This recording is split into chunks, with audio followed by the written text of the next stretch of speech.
Vivre FM, podcast. Vivre FM. Vivre FM. Jusqu'à 13h, Vivre FM, c'est vous Benjamin Moreau et Carole Clémence. Et aujourd'hui dans Vivre FM, c'est vous entre 11h et midi, une émission spéciale. Nous recevons la famille Richard, Annick et Bruno Richard, qui mènent un combat pour leur fils Robin. On va tout vous dire dans un instant, Carole. Et oui, ils sont invités pour la sortie de leur livre « Qui a peur de soigner le jeune Robin » qui sort demain aux éditions de Rocher. Qui a peur de soigner, qui a peur de soigner le jeune Robin. Il est bien évident que si ce moment passé avec la famille Robin vous donne des idées de questions ou de témoignages, pourquoi pas, vous pouvez y aller. 01 56 88 40 20. Vivre FM. jusqu'à 13h, Vivre FM, c'est vous Benjamin Moreau et Carole Clémence. Bonjour Annick. Bonjour Annick. Bonjour Bruno. Bonjour Bruno. Vous représentez donc la famille Richard et vous vous battez depuis 10 ans pour, on peut dire, la vie, même jusqu'à la survie de votre enfant, de votre fils Robin. Tout à fait. Ouais. Alors bien devant le micro ou alors il faut que les choses se fassent de telle façon à ce qu'on vous entende bien. Vous m'entendez là? C'est bon? Ça va un peu mieux. C'est bon. Alors vous êtes un couple, votre fils a eu il y a 10 ans, il y a pile 10 ans, un accident très grave. Il a été foudroyé, il a été retrouvé inanimé, il s'est trouvé dans le coma pendant 7 mois. Vous avez eu peur de le perdre. Le personnel médical vous a dit que c'était fini, il était perdu et vous y avez cru. Et c'est toute l'histoire de votre livre, une lutte contre le personnel médical qui voudrait ne pas apporter les soins, qui ne croit pas en la possibilité de votre fils d'aller mieux, de guérir. Et vous luttez depuis 10 ans, justement. Vous luttez pour votre fils tous les jours, 24 heures sur 24. Vous pouvez nous raconter l'histoire ? Écoutez, l'histoire elle est claire. Robin a été foudroyé, donc, comme vous l'avez dit, pendant une sortie scolaire en 2007. Il avait 14 ans ? 14 ans. Dès le départ, on nous a donné très peu d'espoir. D'ailleurs, au bout de 15 jours, les médecins voulaient le débrancher. Et puis, on a refusé. Et on a bien fait, puisque Robin est sorti du coma. Et puis, au jour d'aujourd'hui, avec, on ne peut pas parler d'acharnement, mais avec notre foi en Robin, parce que Robin se bat, c'est ça la base, Robin se bat. Et Robin, il progresse. Il a progressé tout doucement, mais malheureusement, le monde médical a des barrières financières, des barrières humaines, et on ne veut pas accorder à Robin les soins auxquels il a droit. C'est tout l'objet de votre livre, une lutte contre le personnel médical, contre les autorités médicales qui parfois se contredisent entre elles. Alors vous avez le soutien de l'une d'entre elles et puis ça s'arrête. Vous expliquez dans votre livre, ça s'arrête faute de pouvoir continuer à vous soutenir parce qu'il y a des pressions politiques, des pressions des autorités médicales. Alors c'est assez complexe, mais pour tout dire, au départ, le personnel médical vous disait Robin est dans le coma, Robin n'est pas sorti du coma, et vous avez cru en lui, vous avez poussé pour qu'on reconnaisse qu'il n'était plus dans le coma. Disons qu'au départ, on nous a dit précisément il a le cerveau grillé, il faut le débrancher. Bien devant le micro, je ne sais pas si... On nous a dit il a le cerveau grillé, il faut le débrancher dès le départ. Et nous, on leur a demandé s'ils étaient sur 2. Et on nous a dit oui, avec notre expérience, à 95%, etc. Ouais. Donc, nous, on est des gens gentils, etc. Et on croit en la médecine. C'est toute la différence. Ce qu'on pourrait nous faire passer, on a besoin des médecins, etc. Donc, on a dit, il est jeune, on va refuser de le débrancher. Et la médecine peut progresser, et lui peut progresser. Dans ce que vous avez dit, on n'est pas contre le monde médical, globalement. On est avec eux, parce qu'on a besoin d'eux. Mais le problème, c'est que, comme l'a dit Annick, eux ont des barrières. Et des barrières qui remontent jusqu'au milieu politique, justement. Mais qu'est-ce que c'est que ces barrières ? C'est des barrières idéologiques ? C'est des barrières... Parce que politique, on comprend mal, vous voyez ? C'est des barrières financières. C'est des barrières budgétaires, de personnel. Il faut bien comprendre une chose, c'est qu'à l'époque où on vit, tous les gens qui sont hors cadre, eh bien, ils sont un peu exclus de la société, globalement. Vous avez, il aurait une maladie référencée comme un cancer, etc. Et il aurait tous les soins qu'il faut, sans problème, sans aucun problème. Parce que justement, c'est dans les cases. Voilà.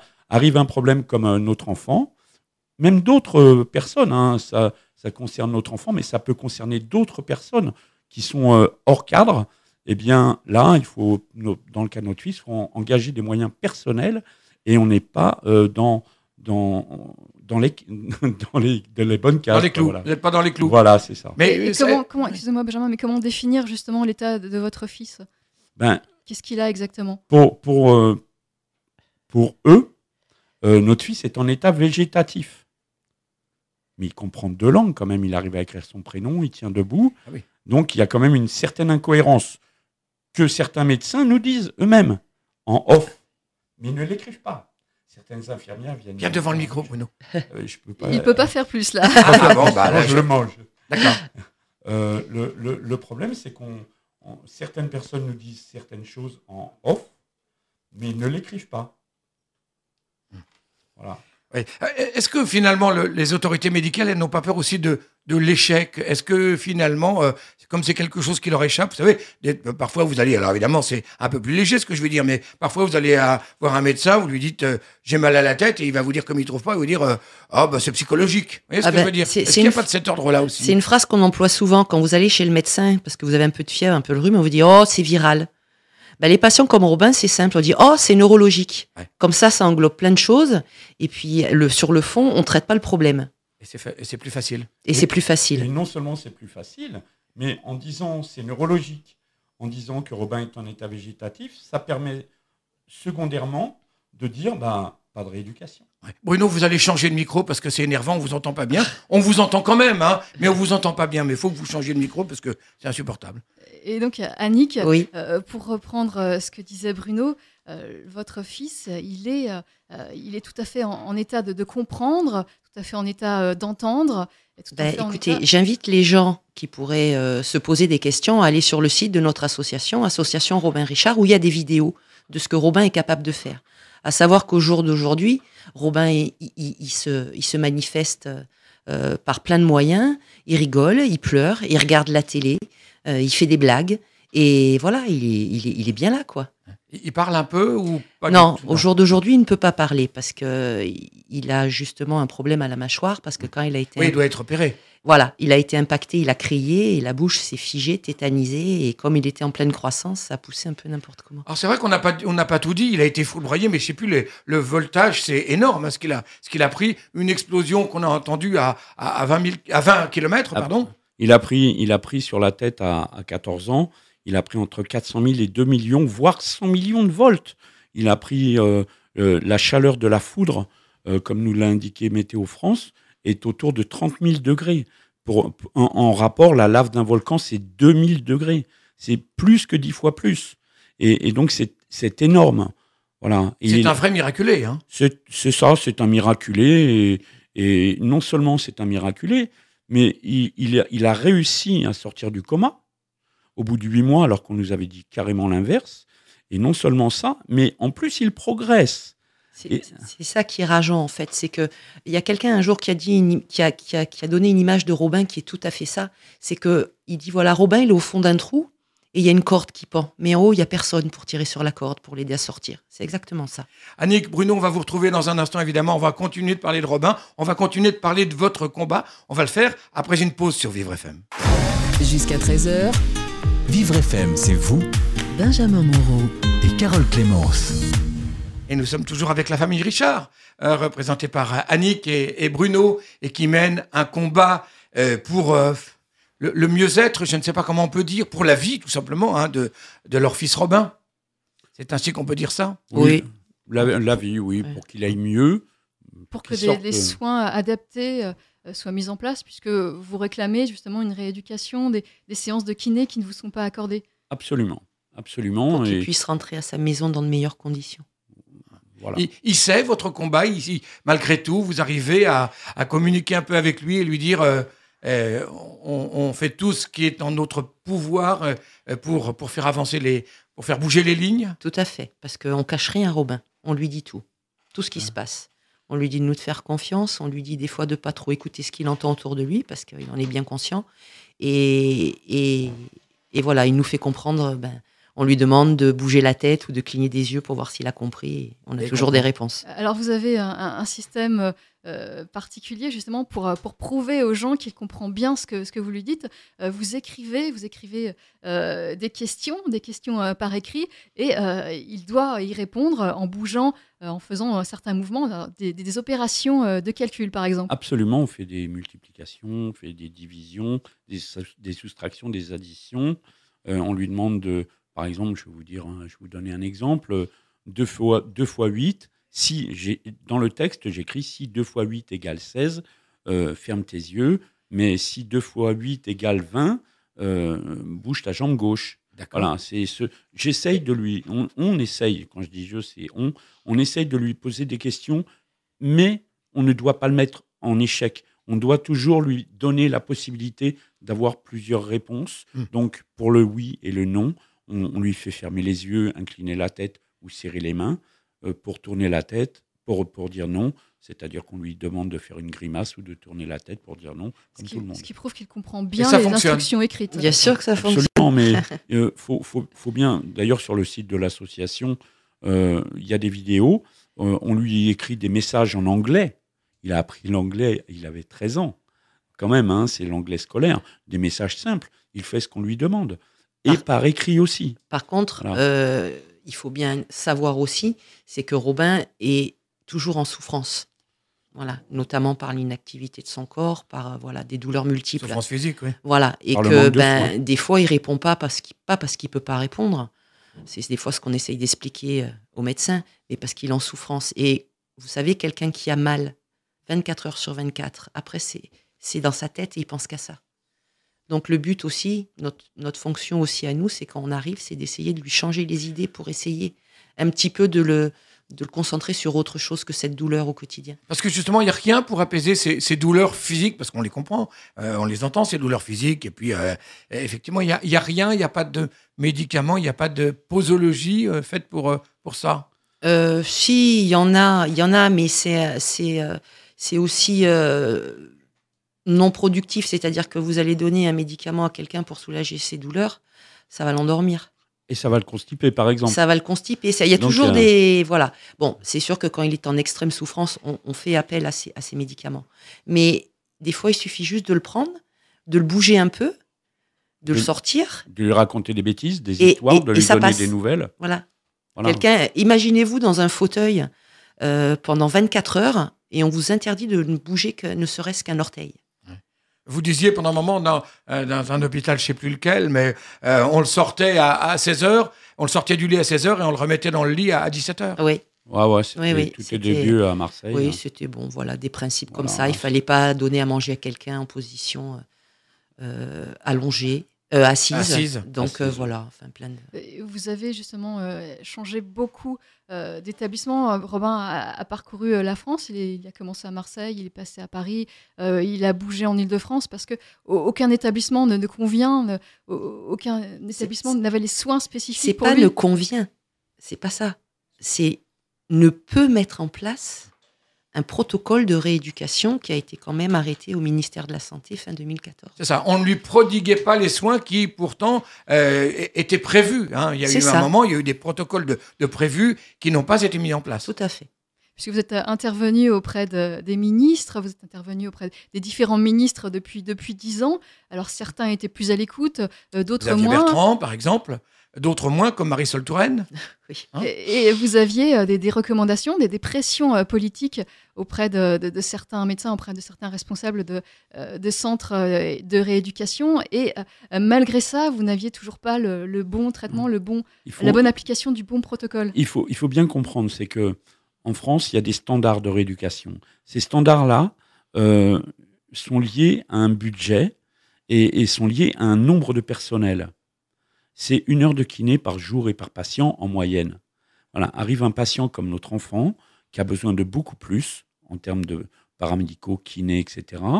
Et donc, il est hors du cadre. Et donc, on va dire, il est en état végétatif. Pourtant, il arrive à lire des SMS, je suis désolé. il arrive à tenir debout. On va dire il est en état végétatif, comme ça on ne lui donne pas la rééducation. On va se contenter du minimum vital comme il est dans le standard. Voilà. Et en fait, on fait abstraction complètement de sa pathologie, de sa réelle pathologie, qui est la fulguration. Voilà. La fulguration. Voilà, il a pris la foudre. Oui. C'est ça. Voilà. Et ça, ce sont des cas très rares, donc très peu compris. Il n'y a pas de traitement. Non, mais il n'y a pas de comment je pourrais vous expliquer. Il n'y a pas de traitement spécifique. Voilà. Mais surtout, il n'y a pas la volonté d'administrer les bons traitements. Oui, parce qu'il aurait, comme je le dis souvent, il aurait un cancer, par exemple, il aurait tous les médicaments. Et ce livre, alors la nécessité de ce livre que vous venez d'écrire, vous venez de terminer en juillet, je crois, hein, Oui, et qui a peur de soigner le soigner Robin. le jeune Robin. Oui. Qu'est-ce qu'il veut dire pourquoi ce livre? Ce livre, c'est déjà parce que toutes les personnes connaissant Robin et déjà ceux qui ont lu le premier voulaient absolument une suite. Voilà, pour savoir où en était Robin, ce qui se passait pour Robin. Et puis c'est un petit peu un cri de colère par rapport aux 5 ans que nous a fait perdre l'ancien ministère. Voilà, donc on explique qu'en France, on a de très bons médecins, on a de très bons chirurgiens, mais c'est ce qu'on appelle les soins de suite qui vont plus. C'est-à-dire que vous allez être super bien pris à l'hôpital pour une opération, pour un dépistage de maladie, mais après, une fois que vous sortez de l'hôpital, alors soit vous rentrez à la maison, soit vous allez dans un centre, et c'est là que ça va plus. C'est là que ça va plus. Pour vous donner un exemple, quand vous voyez que pour une personne qui ne peut pas bouger toute seule, l'aide-soignante a 7 minutes pour faire une toilette. 7 minutes, mais quoi, on remplit une bassine d'eau chaude. Ouais. Et il faut savoir pourquoi on voit les infirmières et les aides-soignants dans les rues. Parce que c'est pas dans leur principe, c'est pas dans leur. Elles ont choisi ce métier parce qu'elles aiment les gens. Et malheureusement, on leur réduit le temps qu'elles peuvent passer avec ces patients, et c'est au détriment des patients, parce que les patients ont besoin de leur famille, mais ils ont aussi besoin de ces gens qui sont au quotidien avec eux. Et on leur enlève du temps. Annick Bruno, justement, du temps, on ne va pas vous en enlever, on va vous en ajouter encore, il n'y a pas de problème, vous êtes encore avec nous pendant une bonne demi-heure, et donc on reste ensemble. Jusqu'à 13h, Vivre FM, c'est vous Benjamin Moreau. et Carole Clémence. Eh ben, nous sommes ensemble avec la famille Richard, Annick et Bruno, qui viennent nous parler du combat qu'ils mènent pour leur fils Robin. On rappelle les faits, il y a 10 ans, leur fils de 14 ans a été foudroyé. Et là, pour le coup, c'est vraiment foudroyé. Je ne sais plus le nombre, le voltage, mais important. Et c'est même pas intelligible. Ça, quand on entend ça, on se dit c'est pas possible. Et pourtant, il a survécu. Et aujourd'hui, vous vous battez, Annick, Bruno, pour la vie, pour une meilleure vie de Robin, pour qu'un jour il puisse réintégrer la maison, pour qu'il puisse avoir une vie, sinon complètement normale, en tous les cas, une belle vie, celle à laquelle il a droit. Oui, tout à fait. Absolument. Annick, vous espérez qu'un jour il puisse parler, il puisse retrouver l'usage de ses membres? C'est Écoutez, envisageable? quand on voit le tableau qui avait été décrit dès le départ, Robin n'a pas du tout suivi ce tableau-là. Donc, rien ne nous empêche d'espérer. Voilà, on sait très bien que Robin, malheureusement, ne sera plus comme il a été. Mais tout ce qu'on sait, c'est que si on l'aide, il peut récupérer plein de choses. Je vais vous donner plusieurs exemples. Vous voyez, on nous a dit la bouche bloquée, etc. C'est neurologique. Mais non, c'est mécanique. Voilà. Alors Robin ne peut pas parler aujourd'hui parce qu'il a la mâchoire qui n'est pas en place. Bien. On ne sait pas s'il va pouvoir parler. Mais tout ce qu'on sait, c'est que si on fait rien, il ne se passera rien. Je vous donne. Et vous attendez des opérations supplémentaires? Absolument. Il y en a une qui est prévue, qui a été prévue le 6 décembre dernier. Mais comme Robin n'était pas en bonne forme à l'époque, on a reporté cette opération. Donc, elle aura lieu prochainement. On n'a pas encore de date. Mais voilà, encore une fois, on ne sait pas comment Robin sera dans 2 mois. C'est ça, le truc, c'est que la foudre, c'est très particulier. Ça dépend de lui, ça dépend de ce que nous faisons sur lui, ça dépend des soins qui lui sont apportés. Je vous donne un autre exemple. On nous a dit, il ne marchera plus jamais. OK. Mais alors, expliquez-moi pourquoi je l'ai mis une 30aine de fois, 30 fois, debout. J'ai réussi à lui faire un pas. Ah oui. Et oui, mais pour dire qu'il ne pourra jamais marcher, encore faudrait-il le mettre debout. Et essayer. Et c'est nous qui le faisons, ça. Et vous sentez qu'il a envie, quand vous le mettez debout, par exemple, parce que ça doit être terriblement difficile pour lui, c'est pas trop une torture, il a quand même envie, vous le sentez, l'instinct de vie en lui? Écoutez, on a pris une photo ce jour-là, et moi je vous invite, par le biais justement du site, vous allez voir le visage qui s'illumine quand on l'a mis debout. Voilà, il revit, il se dit... Vous savez, c'est très important psychologiquement d'avoir des étapes comme ça. C'est-à-dire, ça fait un moment que tu es assis, que tu entends tout un tas de choses désagréables autour de toi, on te fait souffrir, puis on te met debout. On va essayer. Et on va essayer de te mettre debout. Et dès lors qu'il se rend compte qu'il tient debout, même en étant aidé, mais la phase d'être mis debout, c'est psychologiquement pour lui une amélioration. Et ça, c'est quelque chose qu'on demande vraiment, pour plein de raisons différentes, mais on demande à ce qu'il soit mis debout régulièrement. Parce que pour lui, c'est une amélioration de sa psychologie et donc de sa santé, puisque ça en découle. Oui. Voilà. Donc faire travailler physiquement pour améliorer son bien-être moral. Absolument. Et vous, dans tout ça, et la famille, comment elle vit au milieu de cette tempête, au milieu de ces difficultés? Ça fait 10 ans que vous vous battez. Alors vous, Annick, vous, Bruno, mais il y a les autres enfants, il y a Maxime, il y a Morgane. Écoutez, notre famille, elle est bien ancrée. Je pense que il n'y a qu'à voir comment vont Maxime et Morgane. Donc, Maxime, c'est le frère jumeau, et Morgane, c'est la grande sœur. Voilà. Qui ont Maxime, été qui se trouvait à la même sortie. Voilà, la même et sortie. Qui a trouvé son frère. Son frère inanimé. Voilà. Donc, et comment vit-il tout ça, puisqu'il il voit son frère malade, son frère au départ, depuis 10 ans. Au départ, Maxime m'a dit, c'était 15 jours après l'accident, et puis pour un jeune de l'âge de 14 ans, il m'a dit, écoute maman, la vie de Robin, elle est entre parenthèses, alors je vais vivre pour deux, pour lui rendre après tout ce qu'il aura raté. Je pense que c'est ce qu'il a porté au départ. Morgane, c'est l'inverse, c'est beaucoup plus de colère et beaucoup plus de culpabilité en étant la grande sœur, malgré qu'elle ne puisse rien faire. Au jour d'aujourd'hui, c'est beaucoup de colère de voir qu'on nous a fait monter sur Paris, où tout devait être mis en place pour le bien-être de Robin. Et suite à un changement de gouvernement, on a tout stoppé. Donc on a perdu 5 ans en fait. Robin a perdu 5 ans.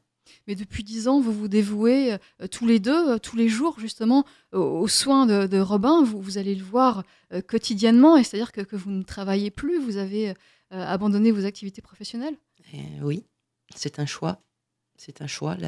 La vie de notre enfant ou notre carrière professionnelle, le choix, il a vite été fait. Robin avait besoin de nous et on se devait d'être avec lui. Et de toute manière, on n'a pas vraiment le choix. Parce que si on n'avait pas fait tout ce qu'on a fait jusqu'à aujourd'hui, Robin ne serait plus là. Il serait mort depuis bien longtemps. Faut être vraiment clair là-dessus. Vous lui avez sauvé la vie? Plus d'une dizaine de fois, oui. Alors, vous avez fait ce choix-là, mais encore une fois, on va reparler des enfants, des autres.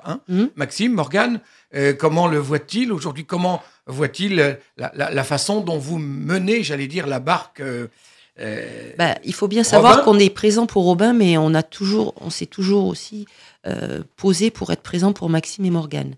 C'est-à-dire que ils sont aussi importants que Robin. Ils l'ont bien compris. D'ailleurs, ils nous en auraient voulu. Ils nous l'ont toujours dit. Si on n'avait pas fait tout ce qu'on a fait pour Robin, c'est vrai qu'ils n'ont pas eu d'adolescence. Ils sont passés du stade d'enfant à adulte directement par la force des choses. Ils ont bien tourné parce qu'ils sont bien dans leur tête. C'est pour nous une fierté. Voilà, chacun a son boulot, avec des hauts, avec des bas. Ils mettent un point d'honneur à ce qu'on soit fiers d'eux, à se débrouiller et à essayer de nous aider en ne nous créant pas de problème, on va dire. Voilà. Ils ne vous créent pas de problème, mais est-ce qu'ils sont investis à leur façon? Alors évidemment, en ne vous créant pas de problème, bien sûr, ils s'investissent à leur façon, mais est-ce qu'ils ont des rapports avec Robin Bien sûr, dès qu'ils ont des vacances, ils montent de suite pour voir Robin. Ils sont aussi membres de l'association, ça leur permet aussi de s'impliquer de loin pour Robin. Et puis on a les réseaux sociaux, on arrive maintenant à avoir des petites conférences téléphoniques. Voilà, ils parlent à Robin au téléphone. Leur frère Robin les voit, peut leur parler, enfin il peut pas leur parler, mais il peut les entendre. et réagir à ce que eux lui disent. Voilà. Vous avez rencontré des cas similaires à Robin, justement par le biais des réseaux sociaux? Non, jamais, non. Jamais. Et même si vous cherchez, vous n'en trouverez pas. On a essayé d'avoir des nouvelles parce que ces 3 dernières années, il y a 2 enfants qui se sont fait toucher par la foudre, dont un à Paris et l'autre À Tours. Mais les médias s'en sont préoccupés sur l'instant, mais le devenir de ces enfants, on ne le sait pas. On va continuer de parler avec vous, effectivement, de Robin, de vous dans tout ça, et puis de la façon dont vous arrivez à vivre, même, j'allais dire matériellement, parce que c'est pas simple non plus. Hein. Vous avez tout abandonné pour Robin, et évidemment, vous ne le regrettez pas. On continue de parler de tout ça après une pause sur Vivre FM. Jusqu'à 13h, Vivre FM, c'est vous Benjamin Moreau. et Carole Clémence. Vivre FM, c'est vous, ce sont nos dernières minutes avec nos 2 invités, Annick et Bruno Richard, les parents de Robin. Vous sortez demain ce livre, Qui a peur de soigner le jeune Robin. On en a parlé depuis 11h, on continue d'en parler. Il nous reste environ 8 minutes, alors il faut être assez synthétique. Ce livre, vous avez terminé de l'écrire en juillet. Juillet, nous sommes en novembre. Que s'est-il passé depuis? Est-ce qu'il y a eu des évolutions positives ou négatives? Écoutez, le positif, c'est qu'on a changé le gouvernement et que la nouvelle ministre a l'air à l'écoute, un peu plus à l'écoute, pour nous aider à trouver une solution pour faire soigner Robin correctement. Voilà, on a eu plusieurs réunions déjà au niveau du ministère de la Santé. Alors, on va la citer, Agnès Buzyn. Agnès Buzyn, exactement. On a vraiment une écoute très attentive et je pense... Comment je pourrais expliquer? Pas bienfaitrice, mais on sent vraiment qu'il y a une volonté de faire changer cette situation et on la remercie déjà. Mais est-ce que vous, justement, les politiques sont diplomatiques, sont diplomates? Est-ce que c'est pas quelque chose de bonne parole? Et puis, est-ce qu'il va y avoir quelque chose derrière l'avenir nous le dira. L'avenir nous le dira. L'avenir nous le dira, exactement. On compte beaucoup sur elle. L'avenir va nous le dire dans pas très longtemps. On ne peut pas encore parler de tout ce qui va se passer à ce niveau-là. Voilà, mais bon, on pense qu'il va se passer des choses. Voilà. On attend beaucoup. Voilà, on sent qu'il y a une attitude bienveillante. Voilà, c'est le terme que je cherchais. Et pourtant, une attitude bienveillante, ça devrait être normal. C'est ça. C'est exactement ça. Ça n'a pas été toujours le cas? Absolument pas. Depuis l'accident, non. C'est faussement bienveillant depuis l'accident. Voilà. C'est-à-dire? Bien, on va. Comment vous dire? Xavier Bertrand nous a aidés. Parce qu'il a dit, il a dit une phrase vraiment très importante. Il a dit, à pathologie exceptionnelle, moyen exceptionnel. Il ne faut pas oublier que Robin était en sortie scolaire sous la tutelle de l'État. Et on lui devait bien ça quand même. Oui. Malheureusement, 8 mois après, changement de gouvernement. Et là, tout s'arrête. Donc, tout s'arrête, mais de manière un peu... en dessous de table, on va dire. Hein. C'est pas franco, on arrête tout. On nous a simplement dit, moi je suis pas le chef de cabinet de Xavier Bertrand. Hein. On va pas vous laisser. On nous a bien fait comprendre que l'aide qu'on avait eue, on n'allait plus l'avoir. Voilà. Après c'est bien expliqué dans le bouquin. On peut pas trop rentrer dans les détails. On n'a que 8 minutes. Faut quand même savoir que nous depuis l'accident, on a engagé depuis notre montée à Paris, on a engagé beaucoup de moyens financiers. Avec l'aide de l'association, de beaucoup de gens, de nos familles, etc. On est autour de 150 000 euros quand même, hein, oui. En 5 ans. C'est énorme. Hein. Mais voilà, c'est du temps qu'on a perdu. Et au-delà du problème financier, puisqu'on était tout à fait d'accord pour engager ces moyens-là, qui ont été dépensés au fur et à mesure, c'est du temps qu'on fait perdre à Robin et qu'on a fait perdre à Robin. Parce que vous savez que pour lui, le temps compte en termes de récupération. Voilà, c'est tout le temps que Madame Touraine nous a fait perdre. Elle, je dis elle et ses services, hein, ça englobe l'ARS Île-de-France. Mmh. Et c'est tout ce temps qui a été perdu. Est-ce que vous pensez qu'on va pouvoir le récupérer, qu'il va pouvoir être récupéré par Robin? Vous savez, Robin, il arrive de tellement loin. Il arrive de tellement loin qu'on ne va pas se laisser... on va dire distraire dans la récupération de Robin par un petit ministre qui est venu que 5 ans. Vous voyez? Elle n'a aucune importance pour nous. C'est vrai qu'elle nous a mis des bâtons dans les roues, mais nous, on doit avancer. Et ce qui est acquis pour Robin. voyez ? Et c'est ce qu'on comprend bien. C'est ce qu'on comprend bien avec vous. Vous essayez de rester positif et d'aller toujours de l'avant, Absolument. de ne pas rester sur C'est toujours ça. sur les Absolument. personnes qui vous mettent des bâtons dans les roues, parce qu'il y en a eu beaucoup, et justement d'aller chercher Absolument. l'espoir. Absolument. Sinon, on arrête tout. Il y a aucun. On voit notre fils se battre. On fait quoi ? On le laisse ? Non. On se bat avec lui. On se bat avec lui.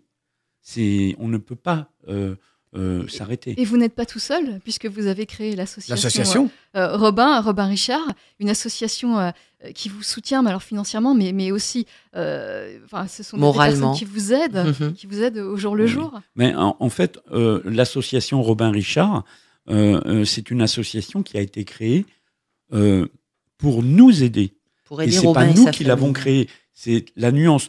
Il faut savoir quand même que certains très hauts fonctionnaires nous le reprochent.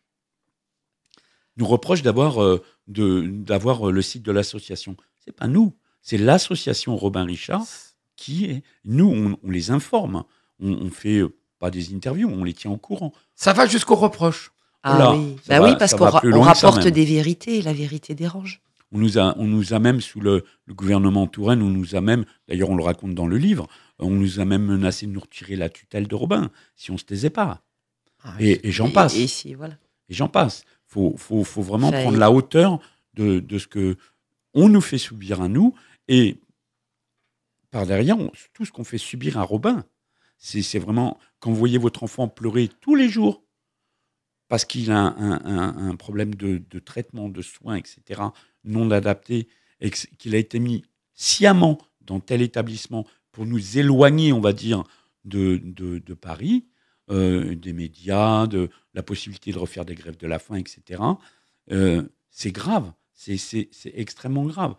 Tout ce qu'on fait subir à notre enfant. Mais voilà, l'association est là et bien là, avec des membres très actifs, c'est vrai, tout autant sur le plan moral et sans oublier aussi les réseaux sociaux, parce que c'est vrai qu'il Ah oui, y a eu quand même un impact important sur les réseaux sociaux pour Robin, et en fait, on se fait des amis virtuels, et ces amis répondent présents tout le temps. ce n'est plus vraiment des amis virtuels. Oui. C'est des amis qui vont nous aider à leur manière, dans leur région. Vous avez on est suivi en Australie, on est suivi aux États-Unis, on est suivi en République démocratique du Congo. Si vous allez sur le site, vous verrez des Ils se vidéos. prennent en photo devant les monuments voilà. importants de leur pays Voilà. pour montrer qu'ils étaient là pour Robin. Voilà.